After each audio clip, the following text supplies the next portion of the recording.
Hi అందరూ ఎలా ఉన్నారు? నేను చెప్పాను కదండి బిజినెస్ కోసము నేను బిజినెస్ స్టార్ట్ చేయాలి అనేసి అనుకుంటున్నాను. మేముండే ఏరియాలోనే చూస్తాను అని చెప్పేసి అలాగే షాపులన్నీ తిరిగేసేసి అసలు అందరినీ అడిగాను అసలు ఎలా ఉంటుంది ఇక్కడ బిజినెస్ ఏంటంటే ఎవరిని చాలా చెప్తారు చెప్పండి, వాళ్ళకి పోటుగా వస్తున్నాం అంటే ఎవరు చెప్పరు కదా.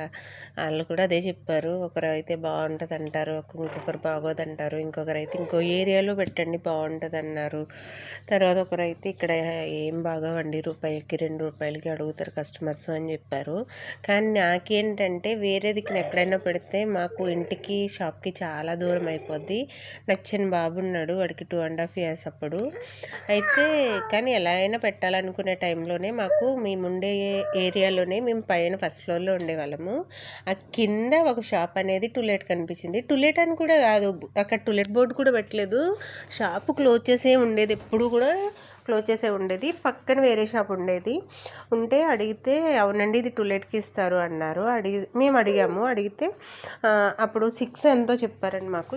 అప్పుడు చెప్తే సరే తీసుకుందాము అనుకున్నాము. మరి షాప్ పెట్టాలంటే మనీ కావాలి కదా, దానికోసము ప్రస్తుతానికి అయితే అప్పుడు మా దగ్గర అసలు మనీ లేదు. ఇంకేం చేసామంటే గోల్డ్ మొత్తం 3 lakhsకి బ్యాంక్లో పెట్టేసేసి షాప్కి అనేది ప్రిపేర్ చేసుకున్నాము. మేము ఊరు వెళ్ళి బ్యాంక్లో పెట్టొచ్చేలోపు మా హస్బెండ్ ఆ షాప్కి మొత్తం fall ceiling, LED lights, cupboards ఇవన్నీ రెడీ చేస్తారు. తర్వాత చెప్తానండి మీకు. నేను చూపించి ఎవరికైనా కావాలంటే స్క్రీన్ పైన ఉన్న నెంబర్కి వాట్సాప్ చేసి ఆర్డర్ ప్లేస్